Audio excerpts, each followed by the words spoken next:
It started in the most ordinary way. I wasn't even supposed to be there that day. The hotel where I worked part-time had called me in to check a faulty lock on one of the rooms. It was routine, screwdriver, replacement latch, in and out job.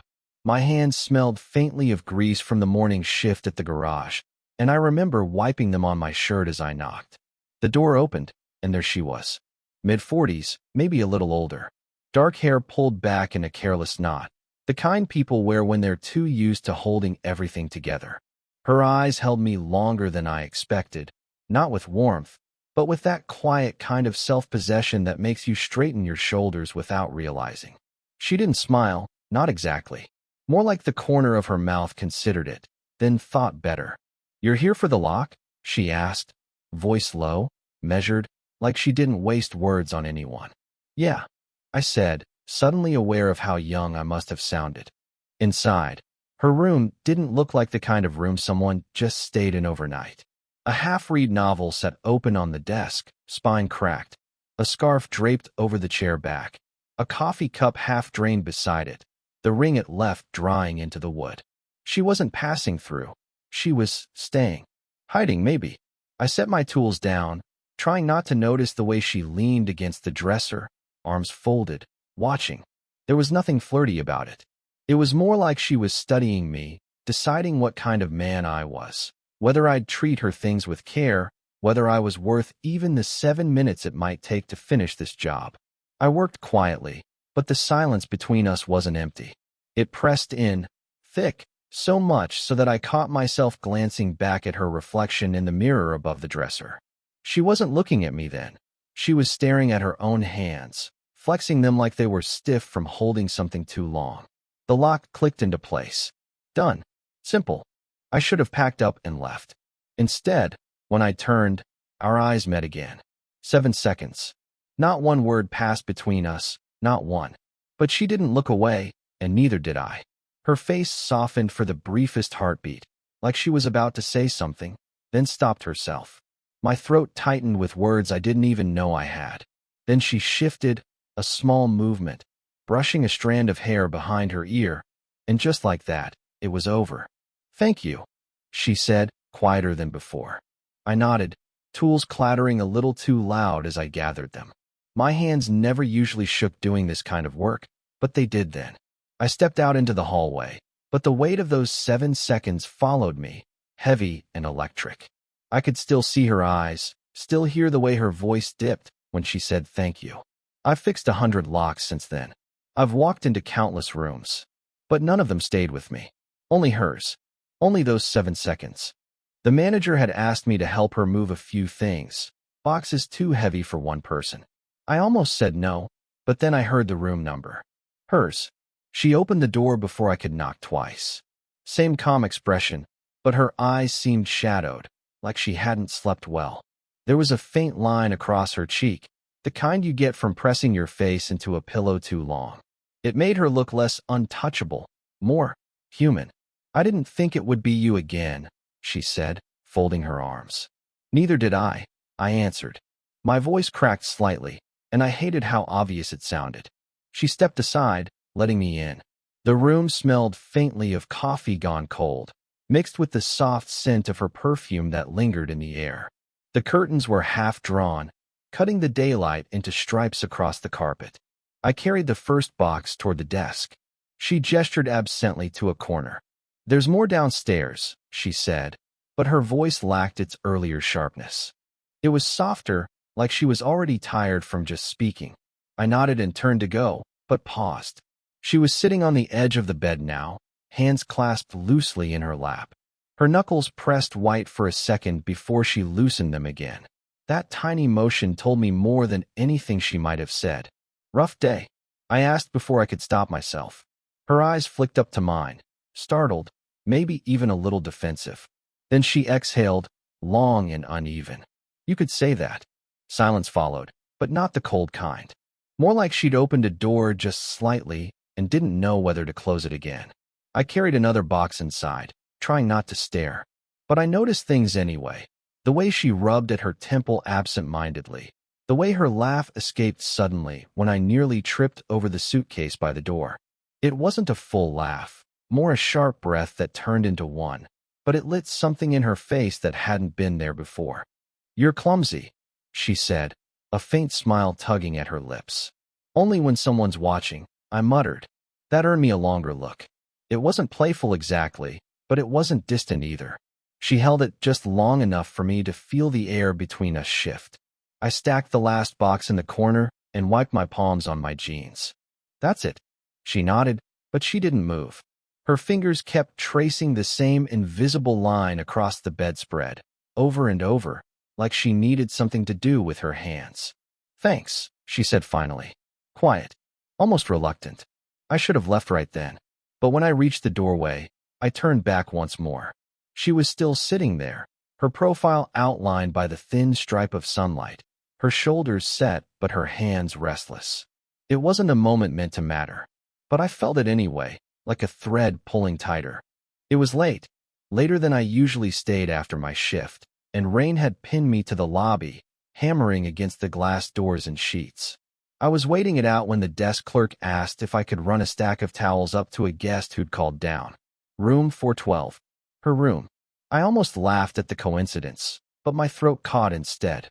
By the time I knocked, the storm had softened into a low rumble, and the hallway lights flickered in and out. She opened the door barefoot, sleeves pushed to her elbows, hair loose in a way that made her look younger, softer.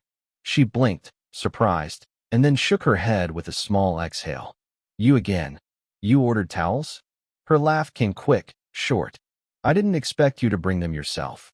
I stepped inside, balancing the pile. The room was warmer this time, lamplight spilling across the carpet.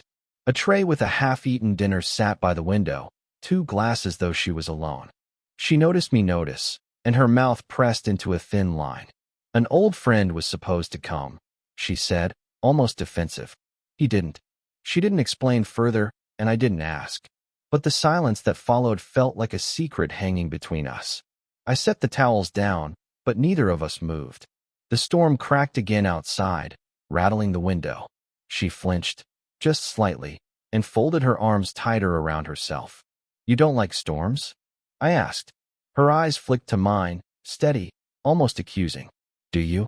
I shrugged. "Sometimes. Depends who I'm with." That broke her posture, just a little. Her lips twitched, not quite a smile, not quite a frown. The air between us thickened, and for the first time, I felt the weight of how close we stood, barely a few feet apart. Her phone buzzed on the nightstand. She reached for it, but stopped halfway, her hand hovering before she let it drop. The screen lit briefly with a name, one I didn't recognize, before going dark again. "You should go," she said finally. But her voice wavered, softer than her words. I nodded, but I didn't move. My eyes had caught on the way her hand lingered against the nightstand, fingers flexing like she wanted to grab something, hold on to something, but couldn't. The rain beat harder against the window. The silence stretched longer than it should have, just tired, a bone-deep kind of tired that no amount of sleep fixes. Her hair was pulled back again, her sweater loose at the shoulders. She leaned against the doorframe, studying me. "You shouldn't be here," she said. "I know." We didn't move. The hallway was quiet, empty, humming only with the low buzz of the lights above. Something in her gaze softened, and she stepped back, letting me in without another word. The room was dim, one lamp glowing on the desk. She sank into the chair by the window, and I stayed standing, unsure of what I was even doing. The silence stretched until it started to ache.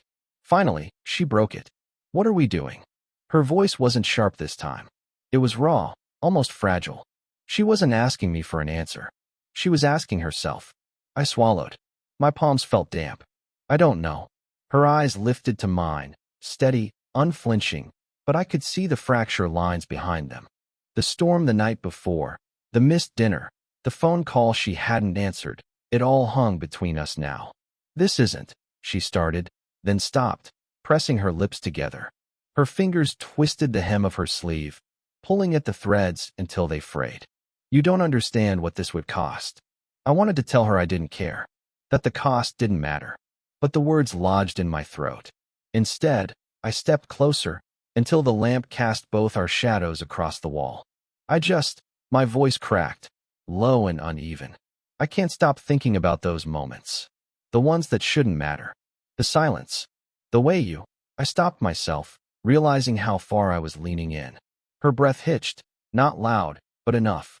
She looked down, blinking slowly, as if she needed the pause to hold herself together. "You're too young," she whispered finally. Maybe she meant it as a dismissal, but it didn't land that way. It sounded more like a confession, a line she wanted to believe but couldn't fully. I should have stepped back, given her the space she was asking for. Instead, I let the silence stretch again, the kind of silence that felt heavier than any words could. When she finally looked at me, her voice was almost broken. "Don't make me want something I can't have." The line cut through the room, through me, sharper than anything else she could have said. And in that moment, I realized we weren't pretending anymore. But a week later, I found myself outside her door again. Not knocking, just standing there. Long enough that I felt ridiculous. Long enough that I almost turned away. The door opened before I made a choice. She stood there holding her phone, hair still damp from a shower, eyes tired but sharper than I remembered. "You weren't going to knock," she said. "Not a question. I wasn't sure if you wanted me to." Her lips curved, not into a smile, but something sadder. "Come in." The room felt different that night. The curtains were wide open, city lights spilling in, cutting through the dimness. She set her phone on the desk face down, as though she didn't want it seen. I lingered by the doorway, unsure. She motioned to the chair by the window, then sat on the edge of the bed across from me, close enough that the air felt charged again. For a long moment, neither of us spoke. She broke first. "You remind me of someone," she said quietly. Her fingers traced the seam of the bedspread, not looking at me. "Not the way you look. The way you hesitate. The way you watch without saying too much." I waited, heart pounding, afraid of where this was going. Her hand stilled, pressing flat against the fabric. "He used to do that. My husband. Ex-husband. Whatever word makes it sound less pathetic." She let out a dry laugh, but it cracked halfway through. "He died 5 years ago. Car accident. I still haven't. I don't know if I've moved forward or if I've just stayed stuck." The words hit me like a sudden drop. My chest tightened, but not out of pity, out of the sheer weight of what she had just given me. A piece of herself no one else was supposed to see. I didn't know what to say. I wanted to reach for her, to tell her I wasn't him, that I wasn't trying to replace anyone. But the words felt cheap compared to the silence she'd just broken. So I stayed quiet. I let the moment hang. When she finally looked up, her eyes were glassy but steady. "Don't mistake me for someone available," she whispered. "I'm not. I'm unfinished." My throat felt raw.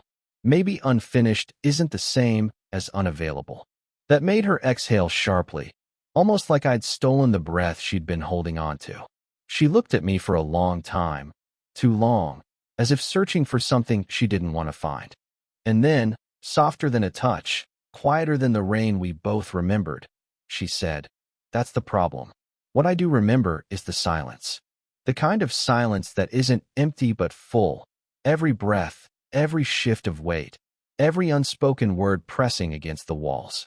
She sat by the window again, city lights splintering across her face. I stood in the doorway longer than I should have, until finally she sighed and gestured toward the chair beside her. I sat, close, but not close enough to touch. Neither of us spoke at first. My hands stayed on my knees, hers tangled loosely in her lap. The quiet stretched until it hurt. Then she said it, so softly I almost didn't catch it. "We can't keep pretending." I didn't answer. I couldn't, because she was right. Every silence we'd shared, every glance we hadn't looked away from, every unfinished sentence, it all led here. She turned her head, eyes finding mine. There was no performance in them now, no guarded walls.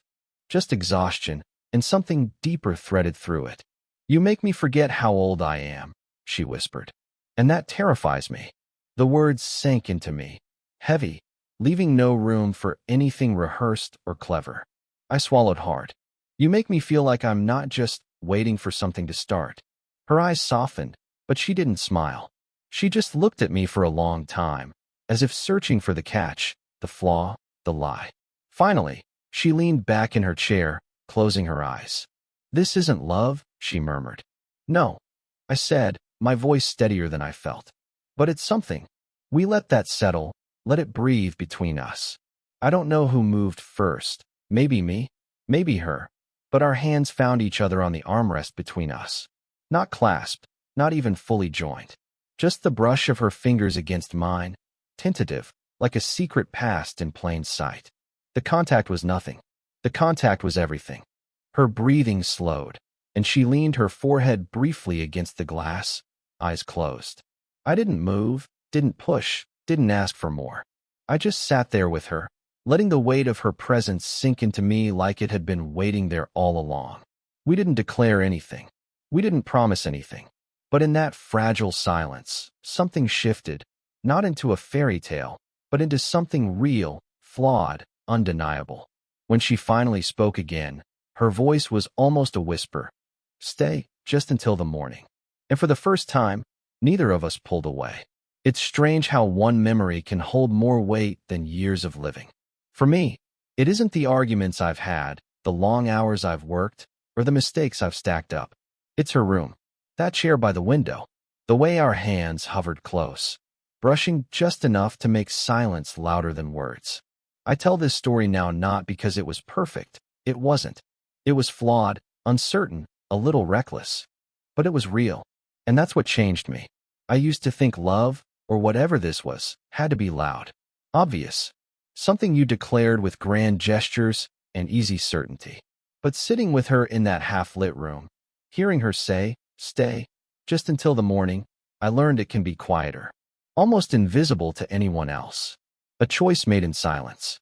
She carried her past like a shadow, and I carried my inexperience like a badge I didn't deserve. Somewhere in the middle, we met. Not as saviors, not as answers, but as people who saw something in each other worth staying for. What did it change in me? I started noticing things differently. The weight of a pause in conversation. The tired lines on someone's face. How often people say one thing, but mean another. I stopped chasing fireworks and started listening for the quieter sparks, the ones that linger longer. And her? She never said the words, not directly. But the way she looked at me that night, the way her hand stayed against mine, I think she found a kind of forgiveness. Not for me, but for herself. For the years she thought she was finished. For the part of her that still wanted to be seen. We didn't plan a future. We didn't make promises. Maybe that's what makes the memory stronger. It was a moment suspended outside of time, free from the weight of what came next. And maybe that's what love really is sometimes. Not forever, not a fairy tale, but a recognition. A quiet collapse into honesty. So when I look back, I don't think about the rules we broke or the lines we blurred. I think about how 7 seconds stretched into something that still shapes me. How silence became the loudest confession we ever shared. And maybe, just maybe, if you're listening to this, you'll think about the moments you've brushed past. The looks you've ignored. The pauses you've hurried through. The people you've almost seen. Because sometimes, the smallest moment changes everything. If you've ever had a moment like that, one you can't explain, but can't forget, tell me. I'd like to know I'm not the only one.